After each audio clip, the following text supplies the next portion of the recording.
Boa noite, alunos e alunas do primeiro EJA e primeiro ProEJA.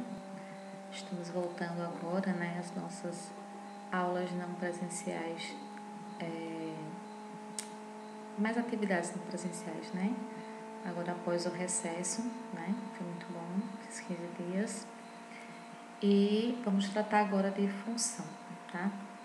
Conceito e aplicações. De uma forma geral, não vou estar trabalhando especificamente uma função, ou seja, um tipo de função. Mas a gente vai ver, por exemplo, a representação. Como é que eu olho um diagrama e reconheço que é uma função? Como é que eu olho um gráfico e reconheço que é uma função? E também identificar o domínio, o contradomínio e a imagem de uma função, tá? Mas trabalhando função aí dentro de dois conjuntos. No conjunto, por exemplo, conjunto A e no conjunto B. Então, a gente vai passando aqui os slides para continuar. Primeiro, dando uma conceituação, sobre função. Quando você vê a palavra função, mas função, o que é função, Se eu for para a língua portuguesa, vai ter as funções das palavras nas frases, questão de sintaxe, coisa assim. Se eu for olhar na questão social, cada pessoa tem uma função na sociedade, Cada profissional tem uma função. Então, dentro de uma empresa, como a Compesa, outras. Mas aí a gente vai estar falando agora especificamente sobre a função que a gente vai trabalhar em matemática. Então, vamos lá. O valor da conta de água que nós pagamos está em função da quantidade de metros cúbicos, que se representa assim, dessa forma simplificada, abreviada, de água consumida no mês, tá? Os metros cúbicos de água consumidos, no caso do mês, os metros cúbicos. Cada metro cúbico corresponde a 1.000 litros de água. Então, imagine que na sua casa você tem lá na sua conta 28 metros cúbicos. Significa que você gastou 28.000 litros de água. Se tem lá 10 metros cúbicos, significa que você gastou 10.000 litros de água, tá? Então, que isso fique bem claro, essa relação aí, até porque depois a gente vai estar trabalhando aí com capacidade de cisterna, de piscina e tudo mais, Durante o período aí da EJA, ProEJA. E aí a gente está trabalhando essas questões também. Então, lembrando sempre, cada metro cúbico de água que a gente está pagando corresponde a 1.000 litros de água que foi usada. Beleza? Passando aqui o slide. Olha aí nossa conta de energia aí, CELP. Então, o valor que pagamos na conta de energia elétrica está em função da quantidade de quilowatt-hora, que se representa, o símbolo aí é kWh, que gastamos durante o mês, tá? Então, se tem lá 30 kWh, então, quer dizer, você gastou lá os 30 kW, que aí essa relação aí a gente já não tem muito como comparar essa medição aí de energia, tá certo?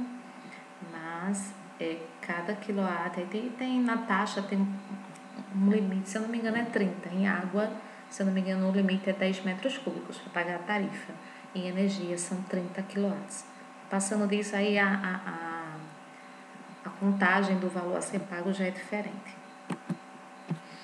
Olha o famoso pãozinho, Quem nunca foi na padaria comprar um pãozinho? Então, o valor a ser pago pela compra de pães está em função do valor unitário ou do valor por quilograma da respectiva quantidade que iremos comprar. Tem padaria que ainda vende por unidade. Então, digamos que um pãozinho custe 25 centavos, você vai comprar 4 pãezinhos, então 4 vezes 25 centavos vai dar o quê? R$1. Se você vai comprar 6 pãezinhos, então 6 vezes 25 centavos vai dar R$1,50, tá? Então, o que eu vou pagar vai estar em função da quantidade de pães que eu vou comprar. Já tem, assim, muitas padarias já vendem por quilograma, tá? Então, você vai pedir a quantidade de pães, ele vai pesar e vai dizer o valor que você vai pagar, por aqueles pães. Mas sempre o que você vai pagar vai estar em função da quantidade que você vai comprar. Aí eu coloquei outra coisa aqui, porque muitas padarias hoje em dia também trabalham com lanchonete, com restaurante, E geralmente no peso. Então, eu coloquei aqui, no caso de uma refeição por peso, o valor a ser pago está em função da quantidade de quilogramas/gramas, a ser consumido, tá certo? Então, são exemplos do nosso dia a dia, onde a gente usa aí as funções. Espero que esteja ficando claro para vocês. Aqui eu já trago agora uma questão mais técnica, né? Aqui é o que nós chamamos de diagrama, tá certo? Então, aqui nós temos 2 diagramas que não representam função, né? Tá aqui em vermelho, não é uma função. Por que não é uma função? Porque, veja bem, vamos lá.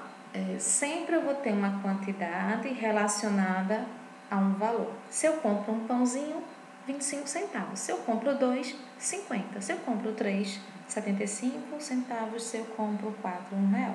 Então, assim, não tem essa questão de eu comprei um pão, então eu vou pagar 25 centavos ou 50. Ele não tem como ligar para 2. Se eu comprei 4 pães, não tem essa situação de eu vou pagar R$1 ou eu vou pagar R$1,50. Não, o preço já é tabelado, então eu vou pagar correspondente ao que eu levei. Então, não tem como sair 2 valores de uma situação de compra, só vai sair uma situação, certo?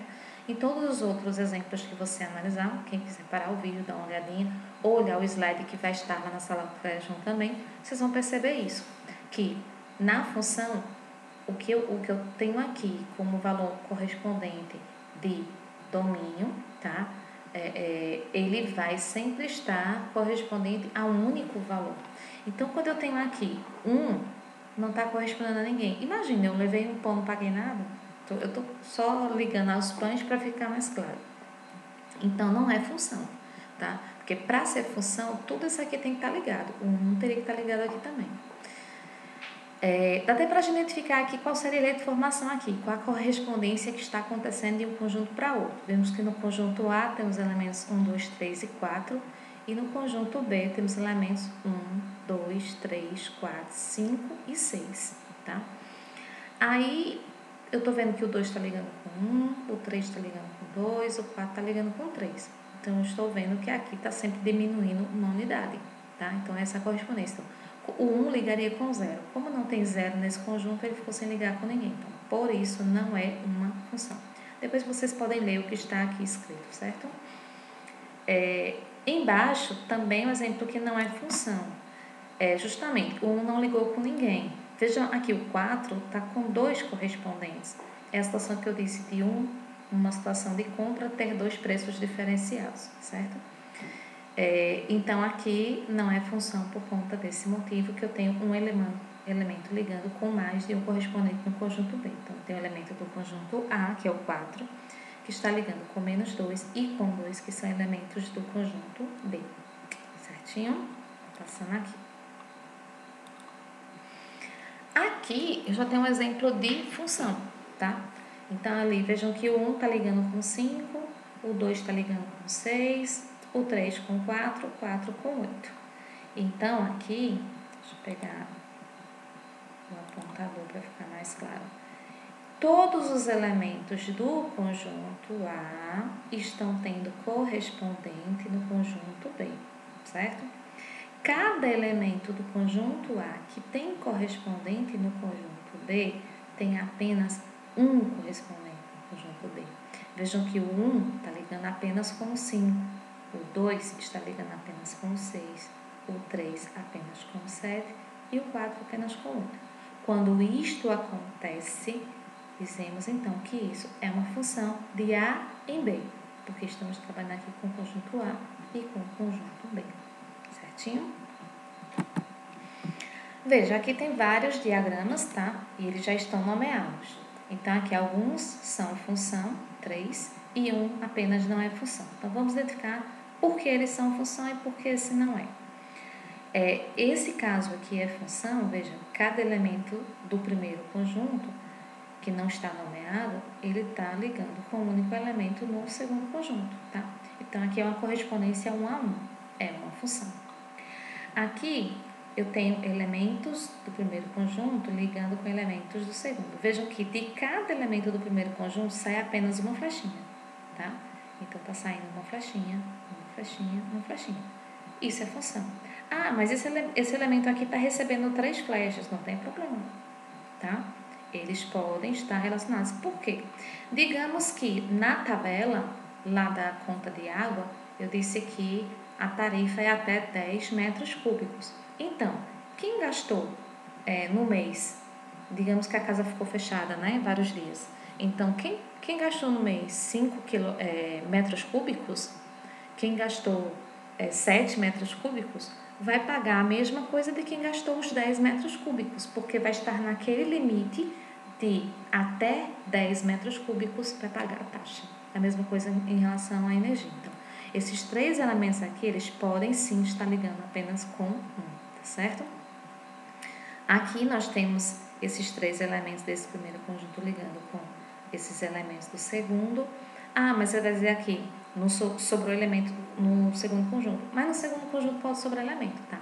Para ser função, primeiro, não pode sobrar elemento no primeiro conjunto. Então, aqui não sobra, não sobra, não sobra.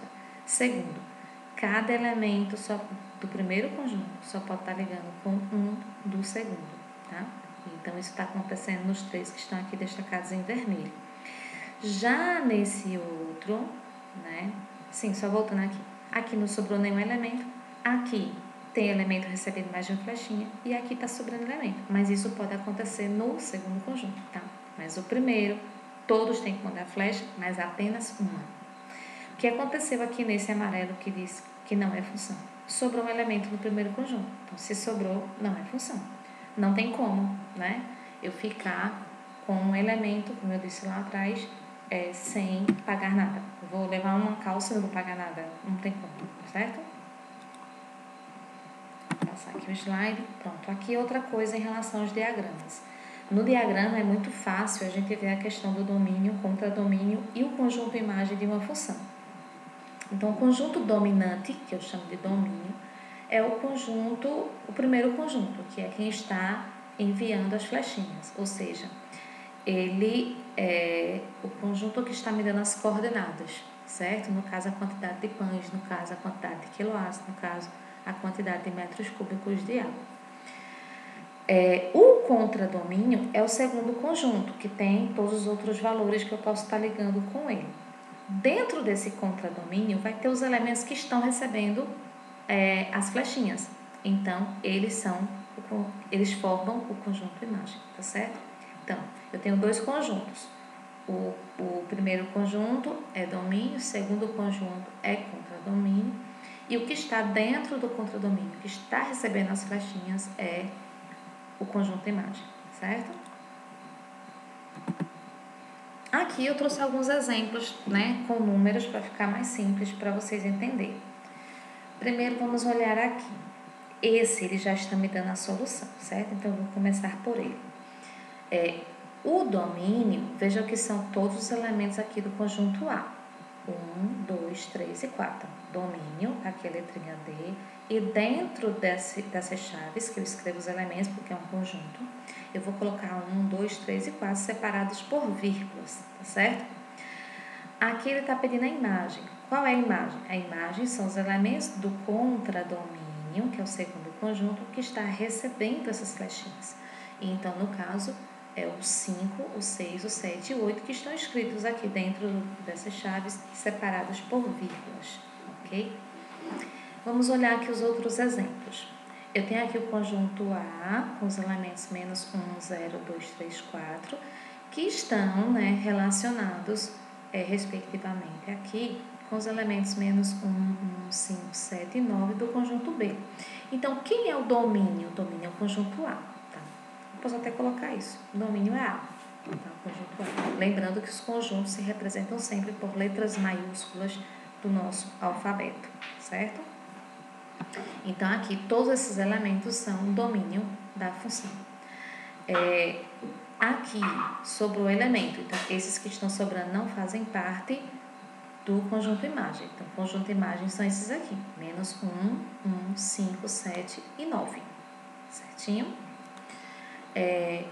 Eu só vou olhar domínio contra domínio e imagem, onde é função. Mas aqui a gente já está vendo que todos eles são função. Aqui todos estão mandando flechinha e está mandando apenas uma. Aqui também, aqui e aqui, certo? Aqui, ó, domínio. Então, todos os elementos aqui desse conjunto X. Aqui, o contradomínio. São todos os elementos desse conjunto Y. Aqui tem uma lei de formação, tá? Y é igual a 2 vezes x. Vamos lá. 2 vezes 0, 0. 2 vezes 1, 2. 2 vezes 2, 4. 2 vezes 3, 6. 2 vezes 4, 8. Certo? Então, eles estão ligando de acordo com essa lei de formação. Aqui, o domínio é 1, 2, 3. A imagem 2, 3, 4, certo? E o contradomínio é quem? 2, 3, 4, 5, tá? Então, domínio é o A todinho, contradomínio é o B todinho, e a imagem são apenas os que estão recebendo as flechinhas. Nesse aqui é uma situação bem interessante também, porque está colocando quantidade de litros, né? E preço a pagar. Aqui não está definindo o que é. Podemos imaginar aí, talvez, combustível há uns anos atrás, né? Muito tempo, né, gente, que era esse valor, tá? Mas aí, então, 1 litro, 2,50, 2 litros, 5 reais, 4 litros, 10 reais, 10 litros, 25 reais, 20 litros, 50 reais. O que ele está colocando aqui? Ele está colocando que cada litro é 2,50. Então, 2 vezes 2,50, 5. 4 vezes 2,50, 10. 10 vezes 2,50, 25. E 20 vezes 2,50, 50. Então, aqui, ó, o conjunto domínio é todos esses aqui. 1, 2, 4, 10 e 20. E o conjunto imagem nessa situação são esses aqui. 2,50, 5, 10, 25 e 50. Certinho? Deixa eu passar essa tela. Gente, eu vou fazer o seguinte. Para o vídeo não ficar muito grande, eu vou parar por aqui. E aí eu vou começar um outro vídeo. Então, esse aqui vai ser vídeo parte 1. O outro vai ser parte 2. Certinho? Tchau, tchau. Até daqui a pouquinho.